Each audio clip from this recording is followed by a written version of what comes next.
I think it would be, again, more or less similar to what I said earlier, where I think to be the person that you want to be, and I truly believe that you can only achieve that when you have firstly accepted yourself for who you are and what you are, with all your pluses, minuses, your flaws. You have to first love yourself and accept yourself for the way you are, to then be able to go out there and say, you know what, this is who I am and this is what I stand for. Very true. My, my last question, homie, and this is the last question. Okay. Yeah, Oh, yeah. I have you here for the evening, so you're on my time I'm right yours, yeah. now. Um, as a lot of one of the things that really hit me when I started Empower, and I think all of us at Vogue experienced this, is people saying that, why are you doing this? It's very urban. Vogue is a very urban brand. Isn't this something that is of more relevance in rural India? So my question to y'all is, as urban professionals, a filmmaker, a corporate, an actress, a journalist, a media person, what can all of us do to support empowerment in a way, big or small? What do you think we can do? Because honestly, the problem, the violation of rights is as prevalent in urban India, probably even more than it is in rural India, and we know that now. What do you think all of us in this room can do to weave the fabric of empowerment? I think it starts with awareness, which is what this is about. I mean, firstly, we all have to be aware and on the same page. After which you can start, I mean, the fact that in a modern society, in urban India, the fact that we are still experiencing this in a workplace, we still have domestic abuse, social inequality, gender inequality. It's so I think after I mean, it's an awareness that needs to be created, and after that, I guess laws have to be put into place and have to be actually followed through with. I mean, that is what the general thing would be to do. But yeah, something else. Deepika? Tough. I think there's it stems from a lot of things, but I probably education. Uh, right? So yeah. Sangeeta? I feel that, in India, we all say that this is happening and that is happening, but all over the world there are problems. It's not that only India. I also feel that exposure to the rural areas and in the villages is very, very important, and aspiration. Aspiration is also very important, where there's light, so that a woman gets a prime role. Yeah. That is most important. Great. I'd now like to throw open the floor to the media people if you have any questions to ask all three of our special guests this evening. Just a request, um, let's keep the questions to the nature and the mood of the evening. We really respect that. Thank you. Any questions? I think Malika there. Yeah, hi, I'm Malika from CNN. Hi. Deepika, I was just curious, on a very personal level, what was in it for you? Why did you decide to be part of a video on women's empowerment in India? I think I think the generic reasons would obviously be because I think it is the need of the hour. And I don't think we've made this film saying, okay, this is for India. I think, like Priya said, I think we're facing this issue globally. So yes, it comes from creating awareness, and so I thought that it was important that I be a part of this film with whatever little I have achieved today. If I can, by speaking up, if I can make a difference to a few lives, and if it's going to impact a few lives and make a difference, then why not? Also because I believe in the Vogue initiative, not just with this film, but the idea of the entire Vogue empowerment initiative, and the fact that homie, for me it's really he's given me Cocktail, he's given me Finding Fanny. Sorry, I have to bring it back to the films, but I think he sees something in me that I guess I wouldn't say other people don't, but I think he sees me very, very differently. And it was a phone call, and he was like, I think we should do this, and I was on. So it's as simple as that. Any other questions?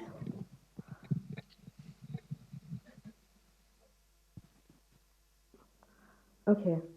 May I now request Sangeeta, Deepika, and Homi to please sign the film poster. And I'll also be inviting all the women who are a part of the film to then come on board and sign it as well. That'd be very cool. No?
I know how you feel. I know how you feel.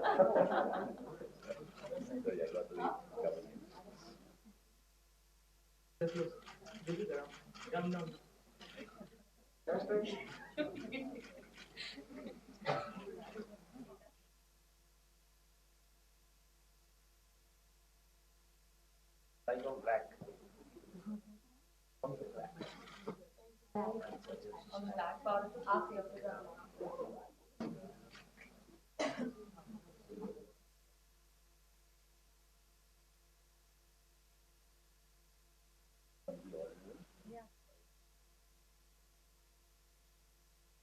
Ask you who won.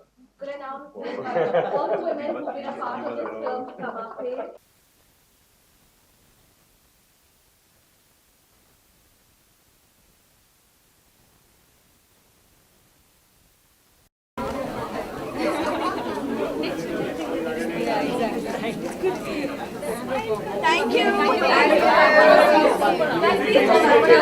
वाह हिंदी बैठ ओह God यार you know my Hindi हल्का हल्का हाँ हल्का हल्का चल sir सब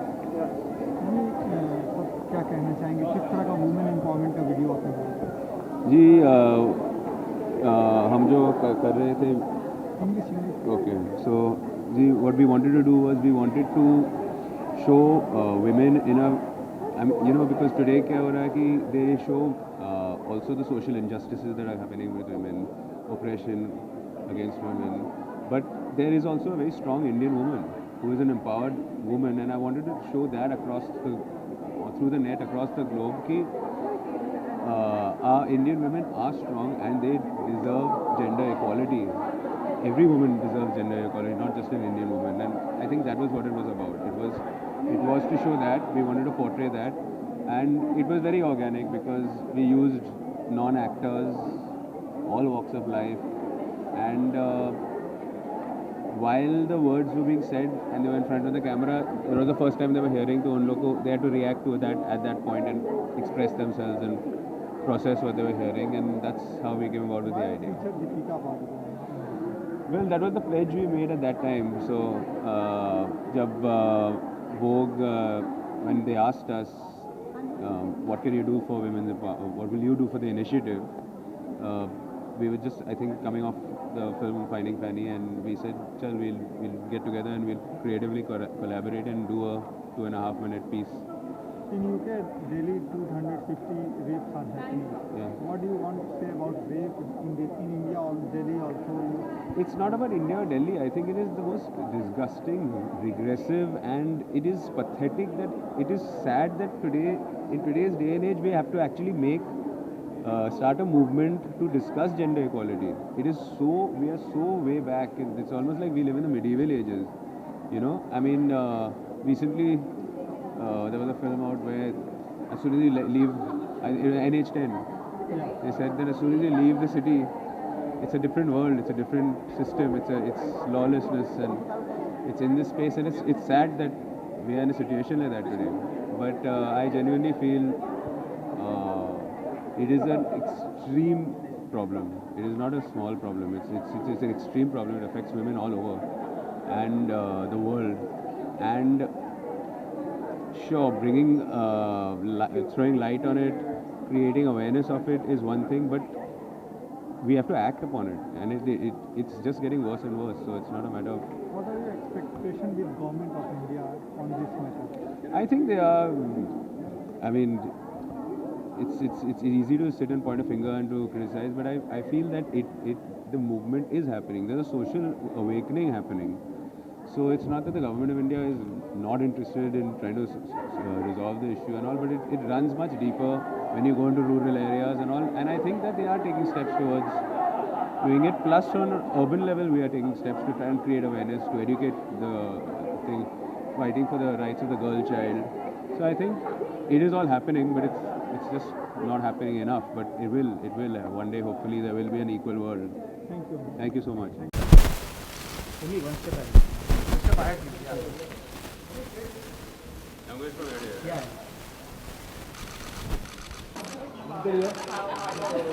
Yeah.